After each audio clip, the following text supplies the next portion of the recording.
there. I wanted to share some information about January 6th. I have been an advocate since about 6 months after January 6th. I was not on Twitter. I was booted off Twitter, like many, after January 6th, and I was not reinstated until after Elon purchased Twitter, and then I finally, was reinstated. And it was there where I discovered, what was really happening to J6ers. I was very much in the dark about it, but I got on a couple of spaces, and I learned, wow, I learned what was happening, and I was just disgusted and shocked. So I reached out to my friend who was also a J6 advocate and asked, how I could help, and I got involved. So there was a good amount of time where I was unaware what J6ers were suffering. And I wanted to make this video today to talk about Congress and their association with January 6th, because I think they've been given a pass. And in fact, I know they've been given a pass. Congress, our House of Representatives, are the closest body of government to the people. They live in our communities. We know some of them, pretty well. Depending on the size of your district, you may or may not, but they're the closest to us, and they are supposed to represent us. And on January 6th, there were 1,600 patriots who were ensnared in a setup perpetrated by the government. They were incarcerated, many of them. Some of them were incarcerated for 4 years, pre-trial, without any rights, basically. Treated terribly, put into solitary confinement. I believe one gentleman spent as much as 2 years in solitary confinement, while our House of Representatives did nothing. And believe me, they knew, because we reached out to them. We asked them. We begged them to do something, and they turned a blind eye. Most wouldn't respond. And when they did respond, they really didn't care. So it's been a struggle with Congress. And, we need to piece it all together, because it doesn't make sense. This should be an issue that they grab and fight for us with, because we were grossly abused, defamed, all kinds of things. So, but Congress hasn't done that. And we need to just kind of sit back and think about how and why that may be. And this information may help you. I've posted about it, and it's even my pinned tweet or my pinned post. My congressman reached out to me after January 6th. He knew that I was in D.C. at the time, and he reached out to me on Facebook, and he asked if we could have a conversation. And I said, okay. And this was on January 13th, and he said that he would call me later that day. And so I thought, okay, all right. So he did, and we had a conversation that lasted about 36 minutes and 6 seconds. And at the beginning, it was just chit-chat, that kind of stuff. But the intent of his call was to figure out the path I took on January 6th, what time I got there, what route I took to get there, what time I left, what route I took to leave. And when I told him, no, I didn't go to the Capitol, I went and took the subway back to Arlington, and we had lunch. He was surprised by that. I could tell in his voice he was surprised by that. So it was interesting.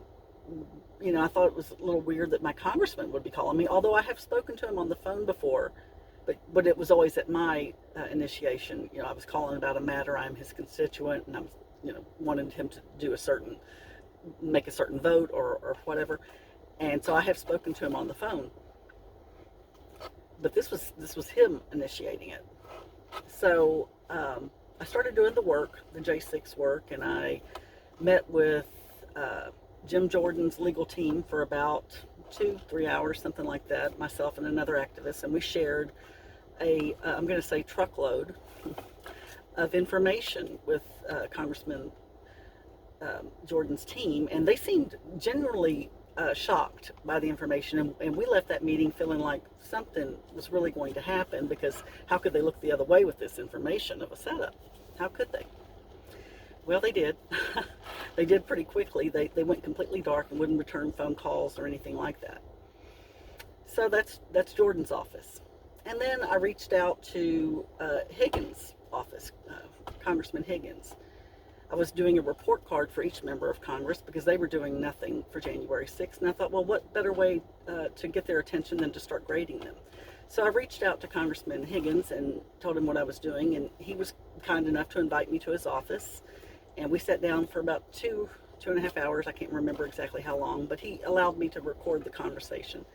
And he shared that Benny Thompson, Congressman Benny Thompson, on January 11th, wrote a letter to the TSA basically saying that anyone who flew into the DC area airports during the J6 time period should be considered a domestic terrorist. Well, I flew into BWI during that time period, and it was January 3rd, and the letter, remember the letter was written January 11th, and then my congressman called me on January 13th, and his son is a FBI agent. So it's very interesting. It's very interesting. And I later learned, much later, that his communication, my congressman's communications director, was also in the room when they called me. So it wasn't just a casual call. She's in the room as well. Who else was in the room? I don't know. I've tried to ask. I've sent a letter asking, and I've never got a response. So I don't know. But that tells you Congress, has some fingers in this. And when I was with Higgins, I asked him, what he knew and why don't we have this information? Because he has shared that he saw busloads of what he described as assets, FBI assets, dressed up like Trump supporters. He said that he saw them inside the Capitol prior to the breach. He said he saw them lead people through the Capitol, which I believe, because there is no way, I don't know if you've been to the Capitol or not, but you try to find Nancy Pelosi's office or Speaker's Lounge. You try on your own. It is not a cakewalk. You have to know where you're going in that Capitol. You have to know where you're going, and there were people inside the Capitol leading these groups where they wanted them to go. And Congressman Higgins knows this. He has said this, yet he has been quiet as a church mouse recently. Once that we got power, all of a sudden Higgins is, quiet. I don't understand it. Why isn't he screaming about what he saw? Why aren't we having hearings? Why haven't we heard from J6ers and what happened to them? My God, we have not heard publicly in front of Congress one J6ers story. That is wrong, y'all. That is wrong. What has happened to them is gross and disgusting. It should never have happened in America. It should never have happened. We have a First Amendment right, don't we? They were exercising it, and they were attacked for doing so. And Congress has done nothing. They're a block or two away from where all of this was happening in these courtrooms. The horror. I sat in a courtroom, couldn't find a congressman there. I invited them. Not one showed up. Yet they've gotten a pass, and there are representatives. Why are we giving them a pass? Why? Congressman Louderbeck, I believe he was trying to do some good work. I do. I don't know what has happened with that good work. We don't see it. We have not even had a hearing. We know nothing. We know nothing. And yet we're supposed to sit back and be quiet. But I'm telling you, Congress was involved prior, perhaps during, but definitely after January 6th. And we need to find out what happened and why. And these people need to be held accountable. They need to be held accountable.